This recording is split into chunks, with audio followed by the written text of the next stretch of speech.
Today, we're diving into the latest episode of the Matt and Shane's Secret podcast. In this particular episode, Sheryl Underwood opens up about her experience at the Kevin Hart comedy roast. And if you've been following the conversation around this, you already know her presence there stirred up quite a bit of reaction online. A lot of people have been questioning why she sat there and allowed comedians to make jokes about her late husband, who passed away by suicide. That's a sensitive topic, and the public response has reflected just how divided people are about it. If this is your first time on the channel, I'd really appreciate it if you hit that like button, dropped a comment below, and subscribed so you don't miss future content. Now, without further delay, let's get into it. Say what I said at the roast. You're not going to agree. It's a roast, and it's a new generation of roast. It's no longer Rimshot, Don Rickles, Dean Martin, Pearl Bailey, Lucille Ball. And it wasn't in a small room where we're all friends. This is in an arena on national television. We never met. That's right. And it's international. Yeah. Right. But what I liked about it was you could see the camaraderie. And I think even talking about the George Floyd joke that Tony told, but I believe on the side of the Cookout crew, Pete Davidson represented with the Charlie Kirk joke. I agree. You got to be offended by both or neither. That's how I felt about that. But. That's right. But you should be, the reaction should be offense.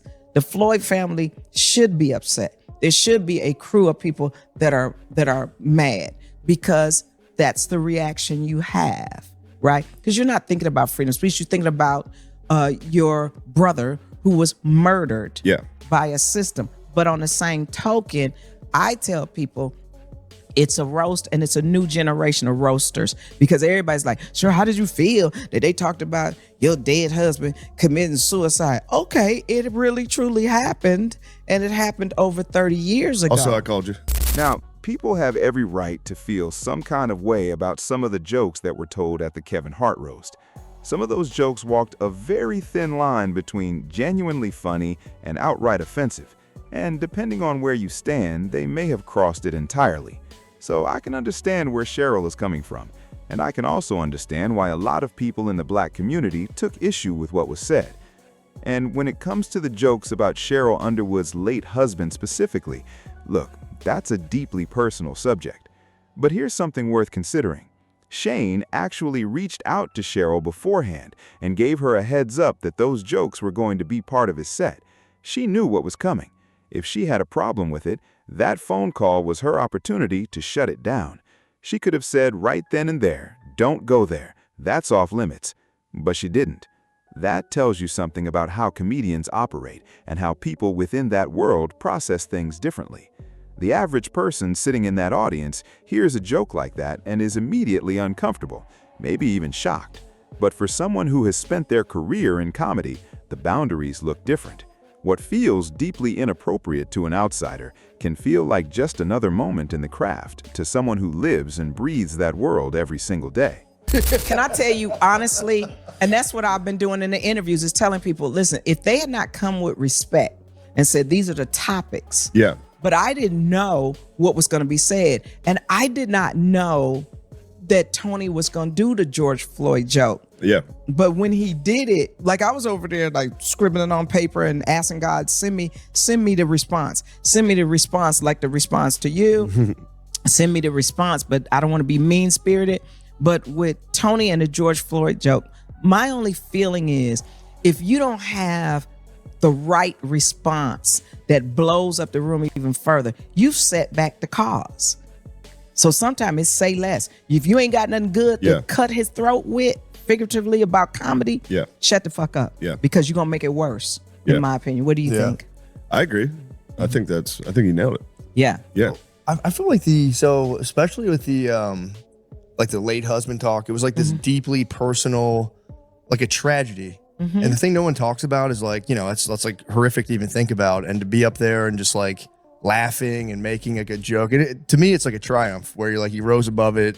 You made a big joke out of everything. No one ever talks about that. They're like, it's. I thought it was. I watched it. I was like, this is beautiful. And then you came up, and I think Shane said a lot of your stuff was kind of like off the cuff, the last minute, not even on the teleprompter. I was like, that like really blew me away. Because I was like, how do you do that in that room? I would be glued to the teleprompter, sweating, reading it.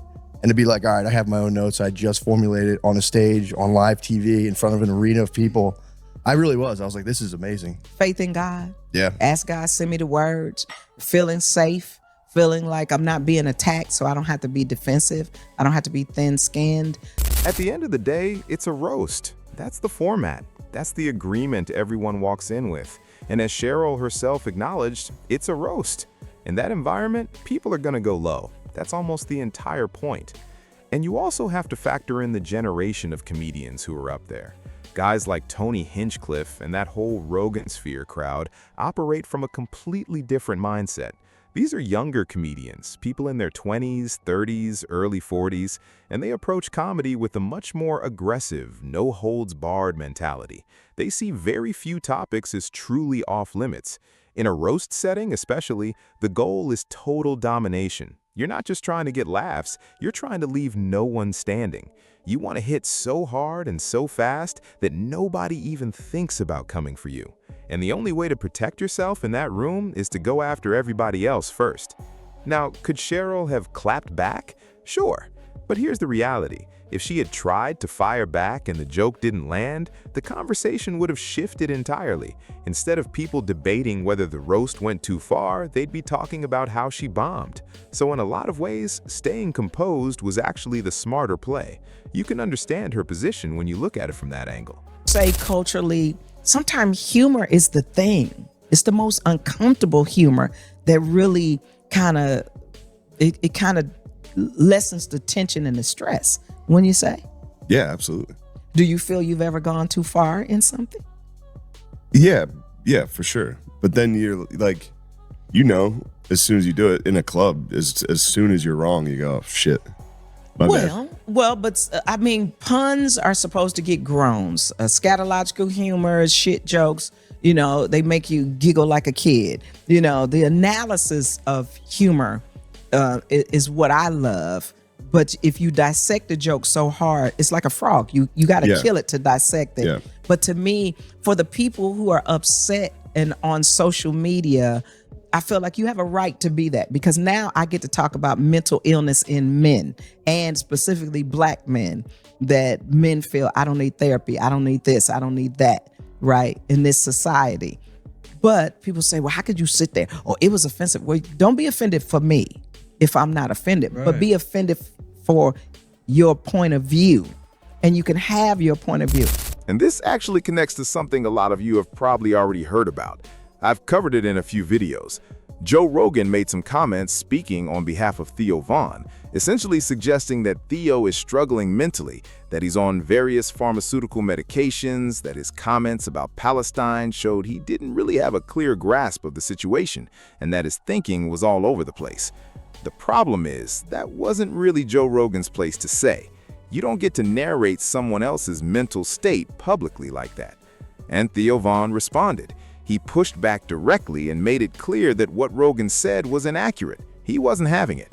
And that's really the broader point here. If the person being roasted or talked about doesn't have a problem with it, then the situation is between them and whoever said it. You can personally feel offended, that's valid, but being offended on someone else's behalf, especially when that person hasn't expressed offense themselves, is where things get complicated. That's where the line between genuine concern and projection starts to blur. So yeah, it's a layered conversation, and honestly, it's probably not going away anytime soon. I'll leave it there for now. Hope you guys enjoyed this one. Make sure you like, comment, subscribe, and do all that good stuff. I'll see you in the next one.